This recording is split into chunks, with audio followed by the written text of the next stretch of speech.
Hello there and welcome. I'm Bob Proctor. Do you know, if you know me, or if you know anyone that does know me, you know that I am a goal-seeking organism. And you know something? That's what you are. Do you know that you and I have the creative potential within us to create the kind of world we want? That's right. But we've got to decide what we want. And do you want to know the real strange part about it is? Most people never do. It's like a great labor leader one time said, getting what you want is not the problem. Deciding what you want is the problem. Now, why would we have trouble with that? Because you hear people say, I want this, I want that, but they never seriously zero in on anything. Well, I have studied this for a little over 50 years, and I think I've figured it out. So, come here. Listen real closely. When you were a little child, and you started to talk, and you started to walk, and you started to run around, you go around, Mommy, Daddy, I want. And they say, well, how are you going to get that? Well, of course, as a little kid, you don't know. And so the dream would die. They were probably busy doing something else. But you come back, I want. You always want something. Why don't you go and play with what you've got? And you know something? If that goes on for 4 or 5 years, wham, it's pushed right out of our mind. And we grow up with the idea you really can't have everything you want. The truth is you can. You can have your cake and eat it too. But you've got to understand how to get it. I look at this as the ABC of goal setting. The A-type goals, or the small goals, that's where you set a goal to do something you've already done. I had a young guy come up to me in a seminar one time and he asked me if I'd talk to him about his goal. And I said, sure, what's your goal? He said, I want to get a new car. I said, okay, what kind of a car? He said, a Pontiac. I said, I've had a Pontiac, they're nice cars. I said, and what are you driving now? He said, a Pontiac. So I said, how old is your Pontiac? And he said, 4 years old. I said, it's probably time you got a new one anyway. And I said, how long have you had it? He said, 4 years. I said, then that's not a good goal. I said, you've known for 4 years how to get a new Pontiac. I said, goals are not for getting, goals are for growing. We're supposed to be going after something that causes us to draw the very best out of ourselves. Think about that for a moment. So I said, that isn't a good goal. But that's where most people go. They go to repeat something they've already done. You know why? They're not going to fail.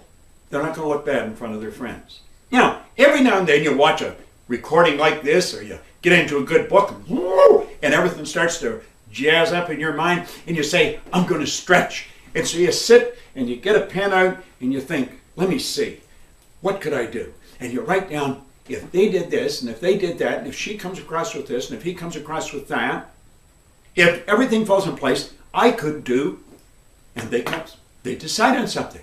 What are they? They're doing what they think they can do. And then they're following that age-old plan that school has hammered into our head. You gotta have a plan. So they've got a plan how they can get what they think they can get. Do you know what the problem with that is? There's no inspiration in it.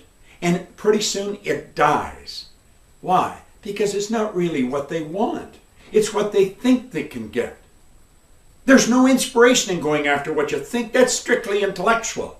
You've got to get into the spiritual essence of who you are. You've got to dig down into that deep reservoir of talent and ability. And you've got to say, what do I really want?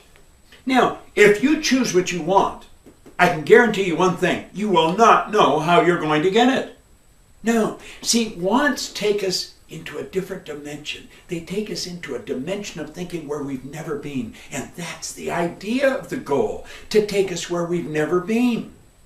Isn't that a wonderful idea? Now, we don't know how we're going to get there. We only know we're going to get there. If we zero in on a target and say, this must happen. That's how the Wright brothers introduced us to the kingdom of flight. That's how Sir Edmund Hillary got to the top of Mount Everest. That's how Edison illuminated the room. And that's how you're going to get what you want. Decide what you want. Take your pen and write it down in the present tense. I am so happy and grateful now that in the present tense, because the second you've got it in your mind, you've got it on that level. The second you get emotionally involved in it, you've got it on that level. And you know something? Whatever you're emotionally involved in, you're going to move toward. You're not only going to move toward it, it's going to begin to move toward you. Because you see, you move into that vibration, and the only thing you can attract are the things that you're in harmonious vibration with. Seek ye first this kingdom of expansion, and all these things will be given to us. I love teaching this lesson. If you're ever around where I'm teaching it, get in. Bury yourself in it, because I'm going to tell you something.